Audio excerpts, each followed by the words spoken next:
યશોદા કનૈયાને પકડીને બાંધવા માટે ઘણા પ્રયત્ન કરે,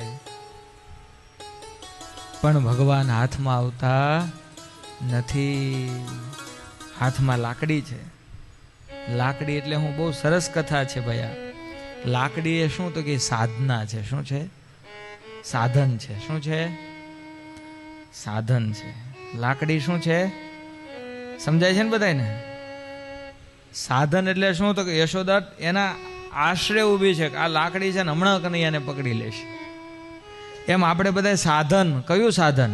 પૂજા, માળા, ભજન, સેવા, આર્થિક સેવા, આપણે બધા સાધન રાખ્યા છે. આપણે એટલી પૈસાની સેવા કરશું એટલે આપણું હાલી જાય, આપણે એટલી માળા કરશું એટલે આપણી પર ભગવાન રાજી થઈ જાય, આપણે એટલી સેવા કરી નાખશું એટલે ભગવાનને આમ બરાબર. તો એ બધા સાધન છે, એનાથી ભગવાન ક્યારેય હાથમાં આવતા નથી.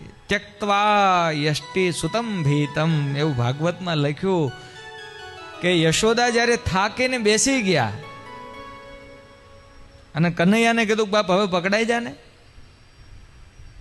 ત્યારે કનૈયો બોલ્યો માં પેલી લાકડી છોડી દે. એ લાકડી છોડી દે તો હું તારા હાથમાં આવું, નતર આવું. લૌકિક કથા એ સમજાવે કે કનૈયાને લાકડીનો ડર લાગે છે,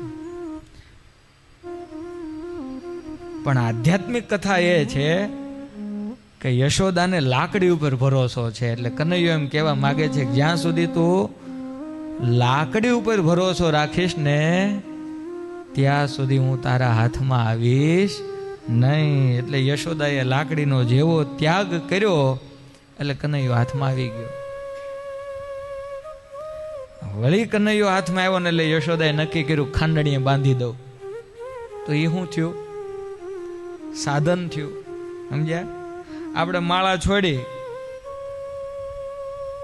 તો ચાંદ્રાયણમાં ઉપડ્યા. હેમાં આ વખતે તો ચાંદ્રાયણ એટલે ન કરવું એવું નથી કહેતો, આ બધું જ કરવાનું છે. આ બધી સ્થિતિ એક સ્થિતિએ પહોંચ્યા પછીનું આ બધું છે.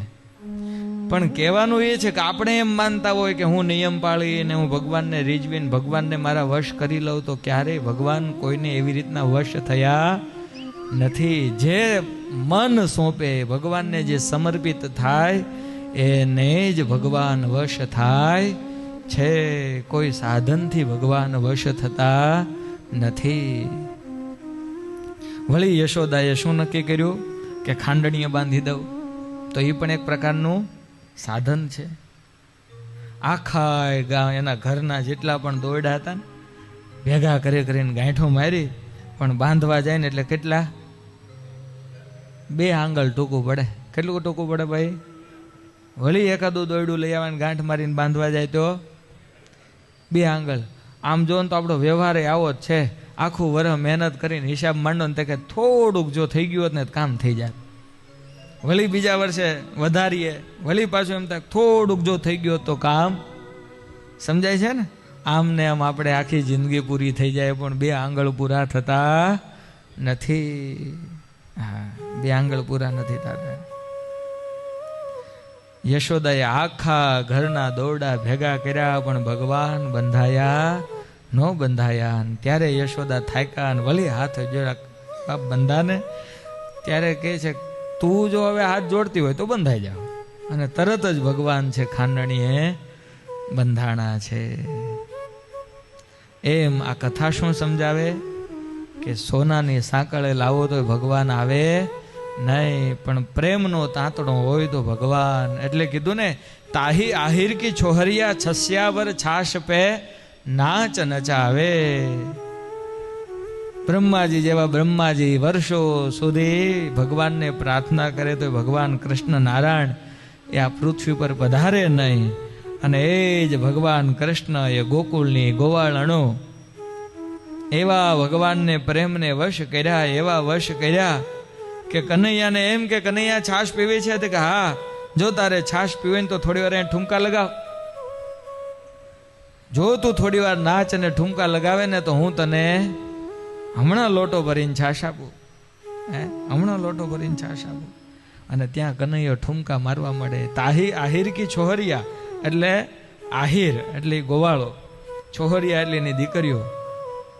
તાહી આહિર કી છોહરિયા છસિયા ભર છાશ પે નાચ નચાવે.